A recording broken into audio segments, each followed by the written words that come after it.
Sir नमस्कार. Sir आपलं नाव परिचय. मी जयकुमार दर्डा आहे. इथं लोकमतचा जिल्हा प्रतिनिधी गेल्या 25 वर्षापासून कार्यरत आहे. सर आपल्या जिल्ह्याविषयी थोडक्यात. आमचा जिल्हा भौगोलिक दृष्ट्या जो आहे हा 2 भागात विभागलेला आहे. एक घाटावर आहे आणि एक घाटाखाली. घाटाखाली जे आहेत ते तुमचे 6 तालुके आहेत आणि घाटावर आहे 7 तालुके. औद्योगिक दृष्ट्या खामगाव, मलकापूर या ज्या MIDC या प्रगतीपथावर आहे औद्योगिक दृष्ट्या. खामगावचा जो बेल्ट आहे, खामगाव हे तुमच्या औद्योगिक मल्टीनॅशनल कंपन्यांच्या MIDCचे जिथे काही उद्योग आलेले आहेत. हिंदुस्तान लिव्हर आहे, त्याच्यानंतर पार्ले आहे, अशा अनेक प्रकारचे महत्वाचे उद्योग MIDC खामगावमध्ये. आणि हा तुमचा जो आहे मलकापूर हा कॉटन बेल्ट म्हणून ओळखला जातो.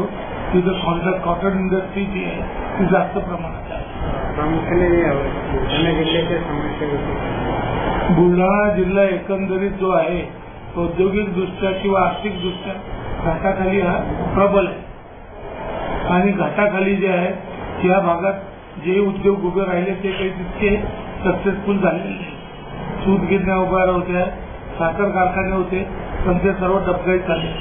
नेमकं कारण असं आहे की त्याला लागणारं जे कच्चा माल आहे हा कच्चा माल इथं पुरवठा करू शकला. तर सर्व उद्योग जे होते हे सहकारी तत्वावर असल्यामुळे, सहकारी तत्व हे इतकं प्रबळ इथं सहकारी चळवळ नसल्यामुळे सर्व उद्योग कर्जबाजारी आणि याच्यात आलेले आहेत. सर 2020ला भारताला महासत्ता व्हायचा या दृष्टिकोनातून आपल्या जिल्ह्यात काय प्रयत्न झाले? महासत्ता होण्याच्या दृष्टीने एक तर रेल्वेचं जे आहे जाळं, हे जाळं पूर्णतः बुलढाणा जिल्ह्यात नाही, फक्त घाटाखालील भागात म्हणजे मलकापूर, शेगाव, खामगाव या भागात रेल्वेचं जाळं आहे. नांदूर तिकडे घाटाचं नसल्यामुळे ट्रान्सपोर्टेशन हा सर्वात मोठा प्रॉब्लेम आहे. याकरता एक तर पहिले याचं ट्रान्सपोर्टेशन जे आहे हे सुधारलं गेलं पाहिजे.